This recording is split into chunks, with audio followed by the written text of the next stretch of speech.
Bismillahirrahmanirrahim. Assalamualaikum warahmatullahi wabarakatuh.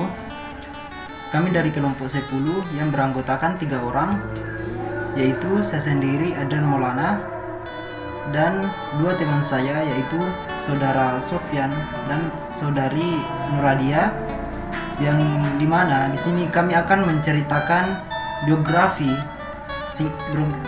singkat dari seorang tokoh yang dikenal sebagai penyebar Islam pertama di Sulawesi Barat, yaitu Syekh Abdul Rahim, atau yang lebih dikenal dengan gelar Tosalama di Binuang.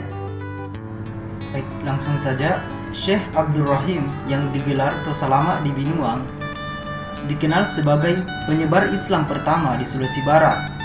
Dia menginjakkan kaki di tanah Mandar pada abad ke-17 dan menikah dengan anak Sipajurlangi, Raja Binuang. Konon, Syekh Abdul Rahim adalah sosok yang keramat lantaran bisa salat di atas pelepah daun pisang, berjalan di atas air laut dan pelepah daun kelapa, serta menggenggam bara api. Ada beberapa lapisan masyarakat, khususnya di Pulau Tangga, seringkali mengidentikan Syekh Bil Ma'ruf dengan Abdul Rahim Kamaluddin, tokoh penganjur Islam pertama di Mandar. Hal ini juga dijumpai dalam keterangan yang diekspos oleh Dinas Pariwisata dan Kebudayaan Kabupaten Polewali Mandar, yang menunjukkan bahwa tokoh yang dimakamkan di Pulau Tangga adalah Syekh Abdul Rahim Kamaluddin bergelar Syekh Bil Ma'ruf.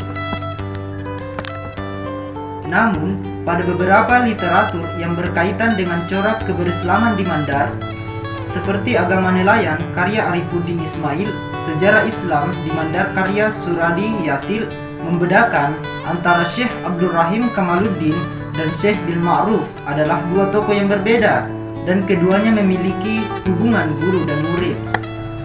Syekh Bil Ma'ruf memang mempunyai kisah yang cukup termasyhur di tanah Mandar. Abu Muslim dalam jurnal Simbol pada Makam Syekh Bil Ma'ruf dan Sosio Religi Pulau Tangga, Sulawesi Barat, menyebutkan ahli tasawuf tersebut dipercaya Kerajaan Binuang untuk memimpin pendirian masjid pertama di sana. Kehebatannya dalam menentukan arah kiblat lantas membuatnya digelari Sayyid Losa. Gelar tersebut disematkan karena konon Syekh Bil Ma'ruf mampu memperlihatkan wujud Ka'bah melalui celah dinding masjid saat orang meragukan arah kiblat di tengah pembangunan masjid. Pengaruh Syekh Abdul Rahim Kamaluddin yang cukup besar di tanah Mandar membuatnya mampu mengubah kebiasaan penduduk di sana. Sekedar diketahui bahwa sebelumnya kehidupan tradisional suku Mandar masih dalam suasana Hinduistik. Kehadiran Islam di tengah-tengah mereka membawa ajaran dan nilai yang baru, melahirkan akulturasi antara Islam dengan kebudayaan Mandar. Jadi konon beliaulah yang pertama kali merubah Sayak Patudu, tradisi kuda menari, menjadi perayaan bagi anak yang baru khatam Al-Quran. Tradisi ini sudah ada sejak agama Islam belum masuk ke wilayah Mandar.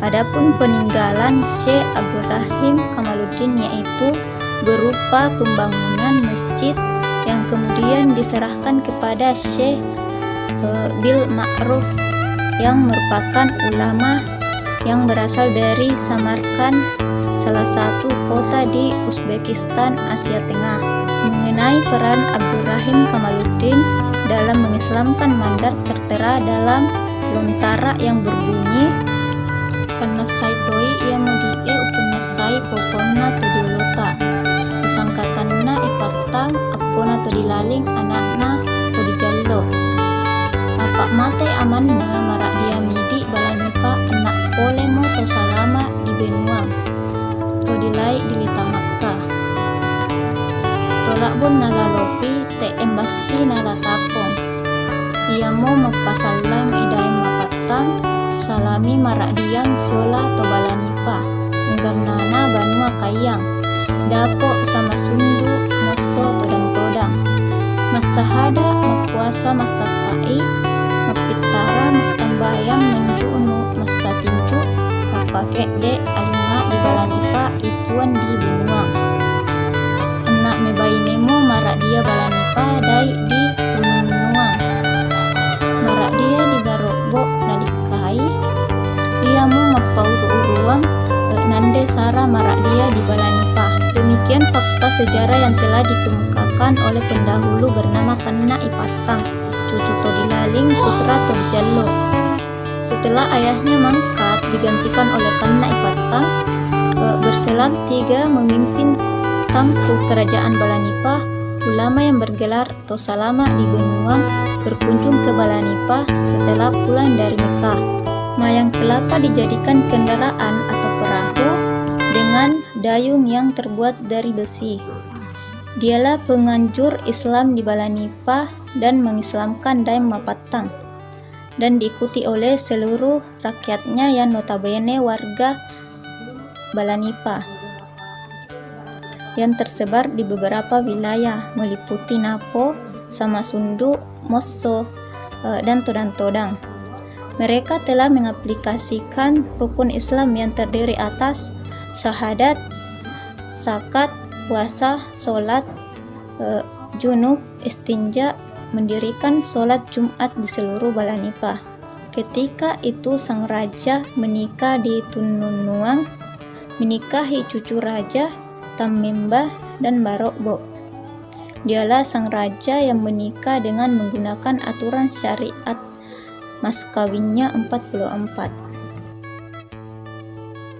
Dalam usaha mengembangkan ajaran agama Islam, Abdul Rahim Kamaluddin mendirikan semacam sistem pendidikan yang disebut mukim. Model pendidikan ini selanjutnya ditetapkan dalam suatu keputusan kerajaan.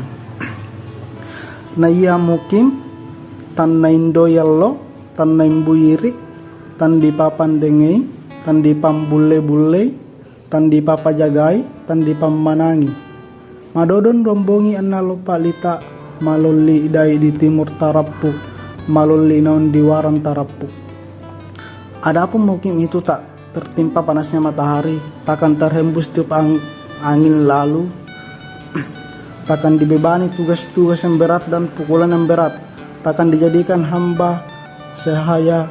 Besok atau lusa apabila negeri dalam keadaan panas atau kacau, ke timur atau ke barat, mereka takkan pecah, tidak boleh diganggu. Sepeninggal Syekh Abdul Rahim, makamnya dijadikan situasi budaya oleh pemerintah Sulawesi Barat, terletak di punggung bukit Pulau Tosalama. Bentuknya berupa susunan batu karang persegi dengan panjang 2 meter dan lebar 1,73 meter. Terdapat batu pada setinggi 17 cm terancap sebagai nisan. Makam ini bernaung di bawah sebuah rumah yang berlantai keramik putih. Saban tahun, khususnya setelah Lebaran, makam Syekh Abdul Rahim kerap dikunjungi peziarah. Di sana, mereka menggelar ritual bernama Mas Sampo. Bentuk ritual berupa menyembelih kambing maupun sapi, menaburkan uang koin ke makam, membungkus batu nisan dengan kain kafan, menaburkan minyak wangi, serta potongan daun pandan dan bunga ke makam. Ritual ini digelar sebagai bentuk syukur bila keinginan seseorang terpenuhi.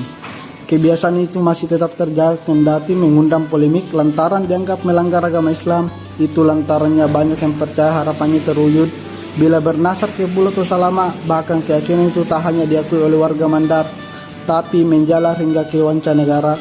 Diperkirakan sebanyak 2.000 peziarah kerap memadati tempat ini setiap tahunnya, termasuk warga asing.